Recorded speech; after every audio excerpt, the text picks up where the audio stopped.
하나님이 이스라엘 백성들을 애굽에서 이끌어내시게 되는데 그것에 대해서 성경은 이렇게 말씀을 합니다.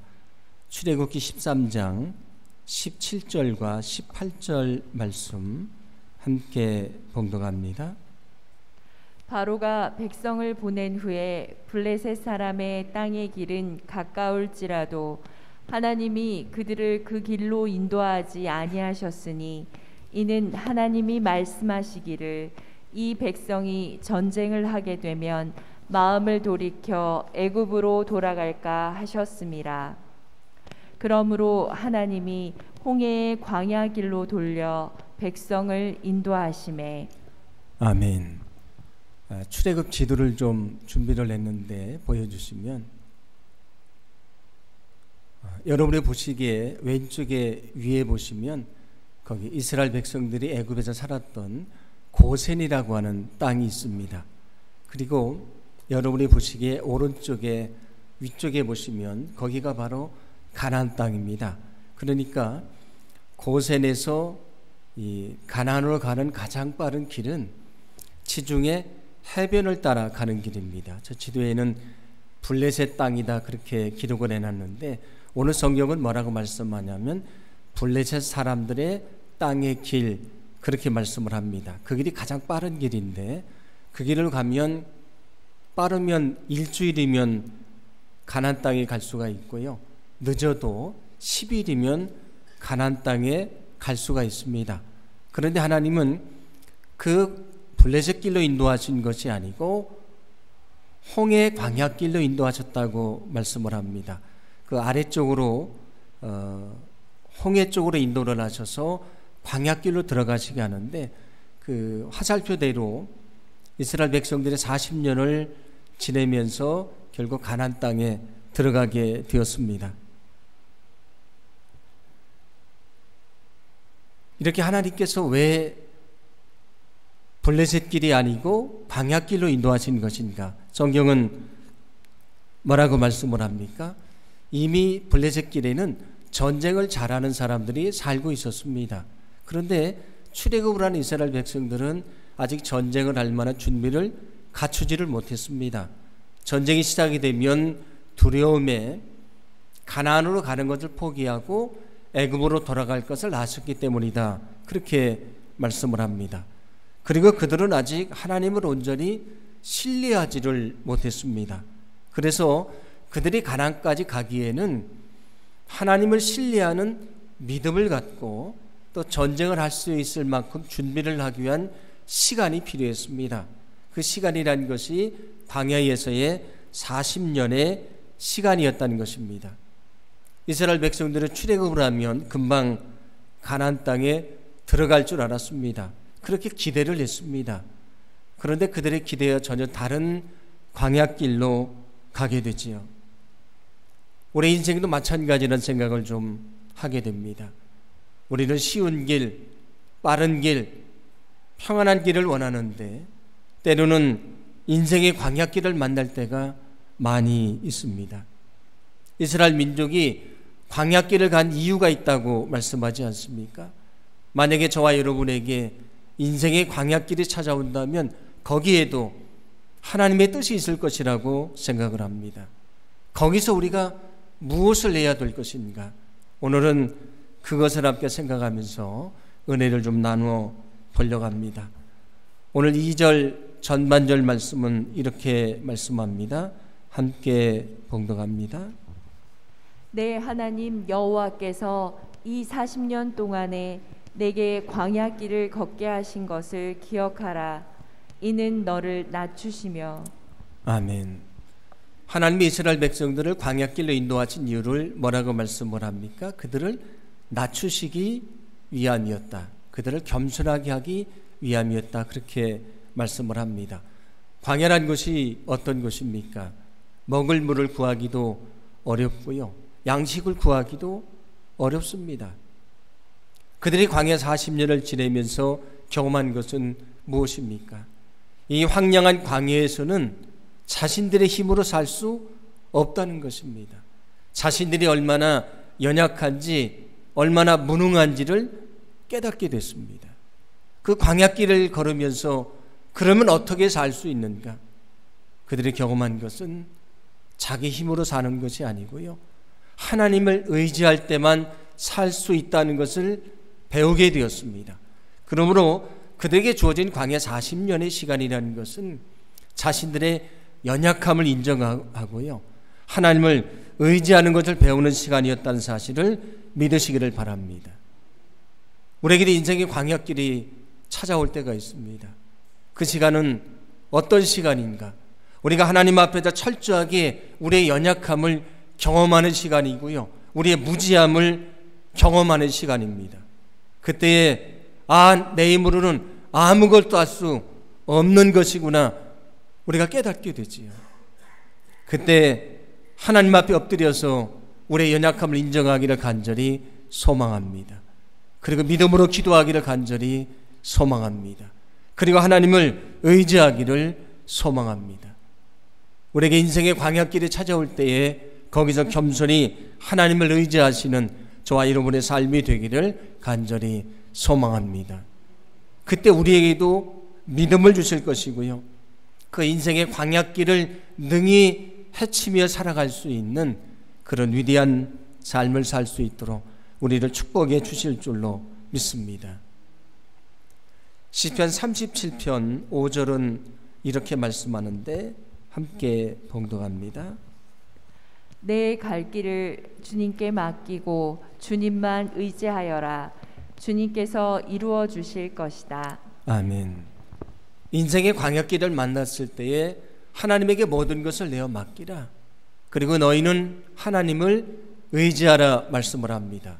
그러면 내 힘이나 내 지혜나 내 능력이 아니고요, 누가 이루어 주신다고 말씀을 합니까? 하나님이 이루어 주시리라 말씀을 합니다. 우리가 인생의 광야길을 만날 때가 많이 있습니다. 그때 우리의 연약함을 발견하기를 원합니다. 그리고 하나님을 의지하기를 원합니다. 그때 주님께서 우리에게 인생의 광야길을 지나게 하시고요, 우리가 축복의 길로 들어갈 수 있도록 우리 삶을 인도해 주실 줄로 믿습니다. 우리가 모세란 사람을 잘 알고 있는데 그는 120년을 살았습니다. 그런데 그의 인생을 보면 40년씩 세 부분으로 나누어 볼 수가 있습니다. 첫 번째 40년은 애굽의 왕자로 살아갈 때입니다. 그는 젊었습니다. 권력도 있었고요, 재물도 있었습니다. 자기의 힘으로 뭐든지 다 할 수 있다고 생각을 했습니다. 그런데 성경을 보면 그가 그 모습으로 할 수 있었던 것은 이스라엘 백성들을 괴롭히던 애굽의 관리 한 명을 죽이는 것에 지나지 않았습니다. 그런 살인자가 됐고요, 미디안 땅으로 도망을 가게 됩니다. 거기서 40년을 살게 되는데 평범한 양을 치는 목동으로 살게 됩니다. 그리고 그의 나이 80이 됐습니다. 하나님이 그에게 말씀하시죠. 애굽으로 가서 이스라엘 민족을 해방시키라. 그때 그가 뭐라고 말하냐면, 내가 누구이기에 이스라엘 민족을 인도할 수 있습니까? 그 젊었을 때 권력도 있고 재물도 있을 때 뭐든지 다 할 수 있다고 생각했던 모세이지 않습니까? 그런데 광야에서 40년을 지나고요, 이제 그는 80의 노인이 됐습니다. 하나님 앞에 인정합니다. 나는 연약합니다. 나는 아무것도 할 수 없는 사람입니다. 어찌 내가 이스라엘 민족을 이끌어낼 수가 있겠습니까? 이제 아무것도 할 수 없는 그는 하나님을 바라보기 시작을 합니다. 그때 하나님이 그에게 출애굽의 사명을 주시게 되지요. 이제 그는 마지막 40년의 인생이 시작이 되는데 그 인생은 하나님만 의지하는 인생입니다. 하나님에게 내어 맡기고 그가 애굽으로 갔을 때에 놀라운 이적을 행하고 이스라엘 민족을 이끌어냈다고 말씀하지 않습니까? 자기 힘으로 할 수 있다고 생각할 때 그는 아무것도 할 수 없었습니다. 그러나 나는 아무것도 할 수 없습니다. 나는 연약합니다. 인정할 때에 하나님이 그에게 능력을 주시고요, 그에게 위대한 사명을 감당케 하셨다는 사실을 믿으시기를 바랍니다. 우리에게도 인생의 광야길이 찾아올 때가 많이 있습니다. 때로 힘들고 어렵습니다. 용기를 잃어버릴 때도 많이 있지요. 때로는 하나님이 원망스럽기도 합니다. 그러나 그때에 우리의 연약함을 인정하고 하나님을 의지하기를 간절히 소망합니다. 그때 주님을 의지하며 믿음으로 기도하기를 간절히 소망합니다. 그때 주님께서 우리에게 능력을 주셔서 그 인생의 광야길을 지나가게 하시고요, 우리가 진정 축복의 길, 승리의 길을 갈 수 있도록 역사해 주실 줄로 믿습니다. 2절 후반절 말씀 보시면 이스라엘 민족을 광야길로 인도하신 이유를 또 이렇게 말씀을 합니다. 함께 봉독합니다. 너를 시험하사 내 마음이 어떠한지 그 명령을 지키는지 지키지 않는지 알려 하심이라. 아멘. 그들을 광야길로 인도하신 이유는 그들이 하나님의 말씀에 순종하는지 순종하지 않는지를 알게 하기 위함이다. 그렇게 말씀을 합니다. 광야 40년이 어떤 시간이라는 말씀이죠? 이스라엘 민족이 하나님의 말씀에 순종하며 사는 것을 배우는 훈련하는 시간이었다, 그런 이야기입니다. 그래서 시내산에서 모세를 통해서 그들이 순종하며 살아가야 될 삶의 지침인 율법, 하나님의 말씀을 주시지 않습니까? 그것도 말씀에 순종하는 것을 훈련하기 위해서 주시는 말씀이었습니다. 그리고 오늘 성경 말씀 보시면 그들이 하나님의 말씀에 순종하며 살아가야 되는 것을 가르쳐 주신 이적이 있는 것을 말씀해 주는데, 오늘 3절 말씀인데 같이 봉독합니다.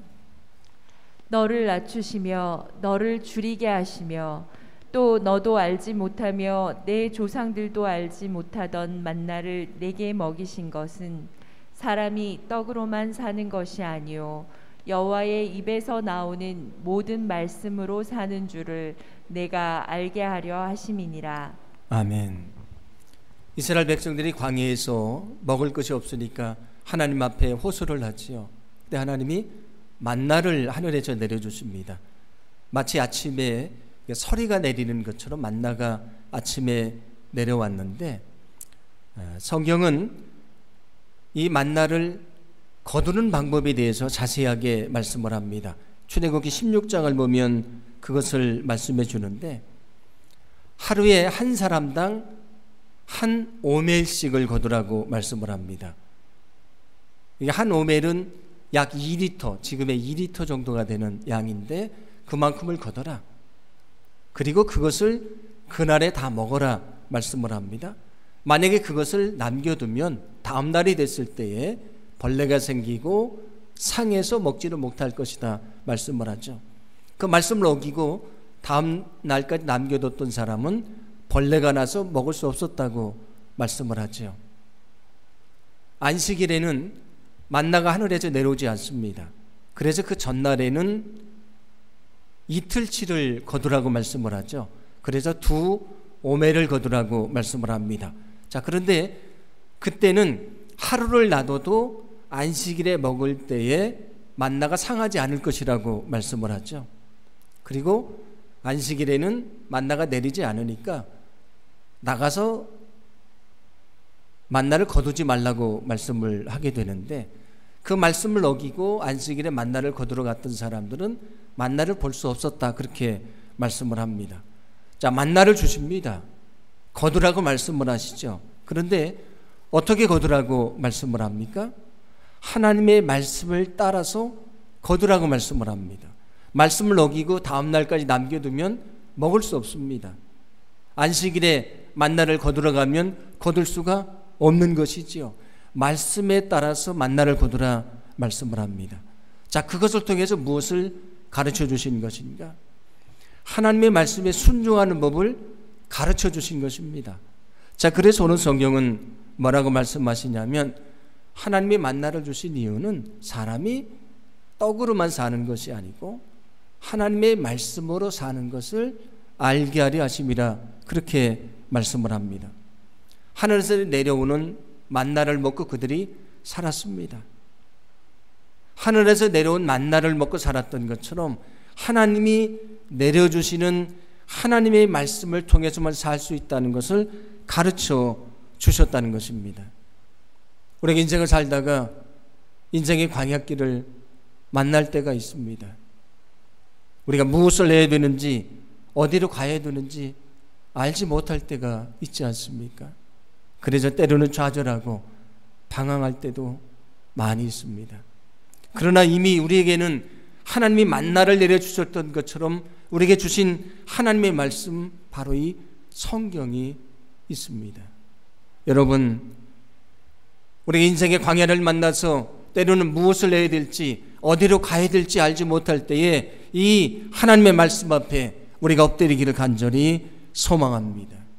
말씀을 열심히 읽으시고 믿음으로 기도하시고 지혜를 달라고 하나님께 구하기를 간절히 소망합니다. 그때 하나님 우리에게 갈 길을 가르쳐 주실 것입니다. 연약한 우리에게 믿음도 주실 것이고요, 능력도 주실 것입니다. 그때에 하나님의 말씀에 따라 순종하며 그 믿음의 길을 갈 수 있기를 간절히 원합니다. 여러분, 인생의 광야길에서 하나님의 말씀에 순종하기를 간절히 소망합니다. 그 순종하는 것이 우리가 살 수 있는 길이기 때문입니다. 이미 우리에게 살 수 있는 길을 가르쳐 주셨는데 우리는 인생의 광야길이 왔을 때에 우리에게 살 길이 없다고 투정할 때가 얼마나 많습니까? 그래서 1절은 이렇게 말씀합니다. 같이 봉독합니다. 내가 오늘 명하는 모든 명령을 너희는 지켜 행하라. 그리하면 너희가 살고 번성하고 여호와께서 너희의 조상들에게 맹세하신 땅에 들어가서 그것을 차지하리라. 아멘. 말씀에 순종하면 그것이 살 길이 될 것이다, 번성하는 길이 될 것이다, 가나안 땅을 차지하는 길이 될 것이라고 말씀해 줍니다. 누구나 인생의 광야길로 들어서게 됩니다. 그때에 우리의 연약함을 인정하고요, 하나님을 의지하고 겸손히 엎드려서 말씀 앞에, 하나님 앞에 기도하며 말씀을 묵상하기를 간절히 소망합니다. 그때 주님께서 말씀을 통해서 갈 길을 가르쳐 주시고요, 우리가 순종하며 갈 때에 능히 광야길을 넘을 수 있는 능력을 저와 여러분에게 허락해 주실 줄로 믿습니다.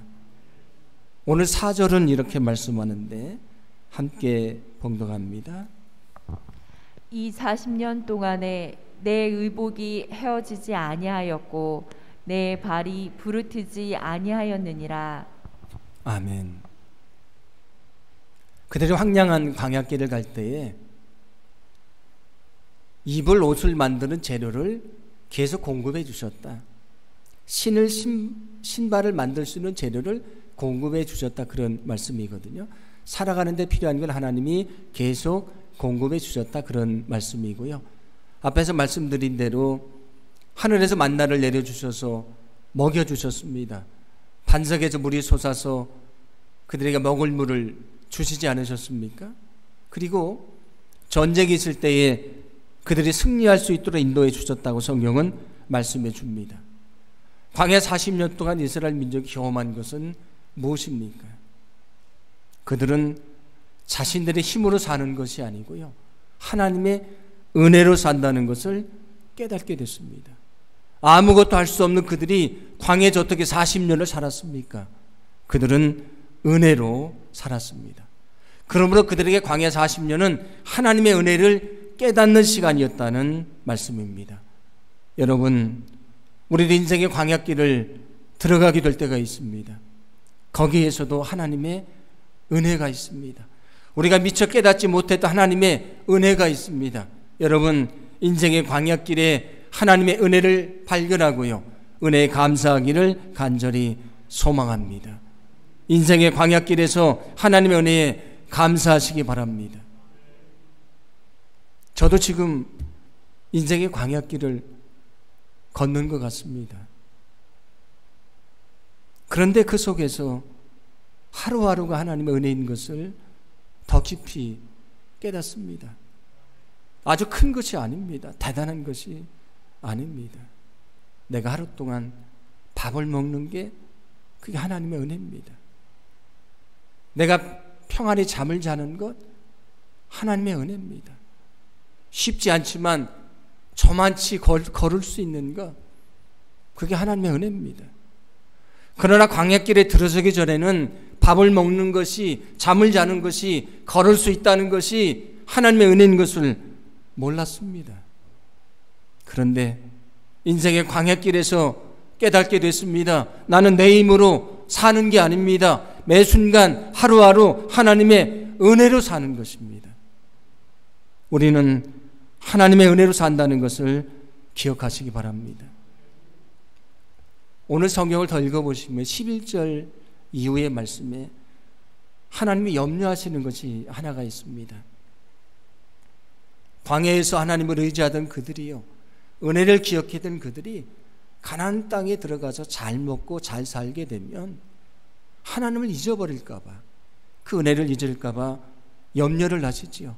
그래서 뭐라고 말씀하냐면 너희가 그때 잘 살게 될 때도 하나님의 은혜를 잊지 말라, 나를 기억하라고 말씀해 줍니다. 오늘 18절 전반절 말씀인데 함께 봉독합니다. 내 하나님 여호와를 기억하라. 그가 내게 재물 얻을 능력을 주셨음이라. 아멘. 너희가 힘들 때만이 아니고 잘 될 때도 어떤 상황 속에 있든지 하나님의 은혜를 잊지 말라. 너희는 하나님의 은혜를 살고 있음을 기억하라고 말씀해 줍니다. 인생의 광야길에서 하나님의 은혜를 발견하고요, 날마다 감사하기를 간절히 소망합니다.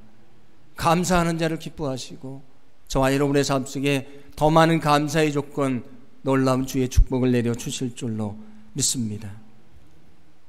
이 오른쪽에 보시면 다음 주가 맥주 감사 주일이라고 프랭카드를 미리 좀 붙여드렸는데, 우리 교회는 다음 주일을 맥주 감사 주일로 지킵니다. 근데 원래 맥주 감사 주일은 7월 첫째 주입니다. 한국 교회는 7월 첫째 주에 맥주 감사 주일을 지키는데, 우리 교회는 7월 첫째 주가 창립기념 주일입니다. 그래서 매년 6월 마지막 주일을 맥주 감사 주일로 지키고 있습니다. 한국교회가 맥주 감사 주일을 지킨 아주 중요한 이유가 있습니다. 옛날에는 보릿고개라는 것이 있었습니다. 전년에 쌀이 다 떨어졌고요, 그리고 아직 보리를 수확하지 않았습니다. 그래서 먹을 것이 없어서 고생을 하던 5월과 6월을 보릿고개라고 얘기를 했습니다. 자, 그런데 구약 성경을 보시면 이 오순절과 맥추절은 같은 절기입니다. 77절이라고 이야기를 하기도 하거든요. 그러니까 오순절이나 맥추절이나 77절은 같은 절기입니다. 자, 그런데 오순절날 성령이 임했기 때문에 우리는 오순절날을 성령 강림절로 지킵니다. 우리는 이미 5월 달에 성령 강림절을 지켰습니다. 그러면 맥추절의 절기는 지나지 않았습니까? 근데 우리는 지나서 다시 맥추절을 따로 지킵니다. 그것은 한국교회의 아주 중요한 신앙 고백이 담겨져 있는데, 아까 말씀드린 대로 보릿고개를 지나지 않았습니까? 근데 맥추절을 봤더니 맥자가 보리맥자입니다.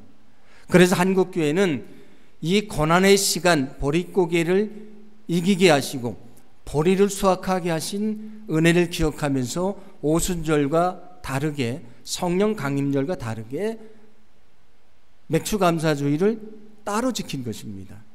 그러므로 한국교회의 맥주감사주일은 고난의 시간 속에 함께 하신 하나님의 은혜를 기억하고 감사하는 그런 신앙 고백이 담겨져 있는 것입니다. 요즘 코로나19로 다 어려운 시간을 보내고 있지 않습니까? 모든 사람이 다 광야길을 지금 지나고 있습니다. 이 광야길을 지나고 있는 시간 속에 우리가 맥주감사주일을 맞이하게 되는데, 이 감사주일을 통해서 우리가 연약함을 인정하고 오직 하나님만 의지할 것을 결심할 수 있는 거룩한 시간이 되기를 간절히 소망합니다. 또 우리가 인생을 살다가 광야길을 만날 때도 있지만 거기서 오히려 하나님의 뜻을 발견하고요, 믿음으로 순종할 것을 결심할 수 있는 거룩한 축복이 있기를 간절히 소망합니다. 우리가 인생의 광야길을 가고 있지만 여전히 우리에게도 하나님의 은혜가 있고요. 우리가 발견할 수 있는 하나님의 은혜가 있습니다. 여러분, 이 시간 속에 하나님의 은혜를 발견하고 진심으로 감사할 수 있기를 간절히 소망합니다. 그때 주님께서 우리의 믿음을 기뻐하시고요. 우리가 능히 인생의 광야길을 지나게 하시고 우리가 축복의 길로 들어설 수 있도록 저와 여러분의 삶을 축복해 주실 줄로 믿습니다.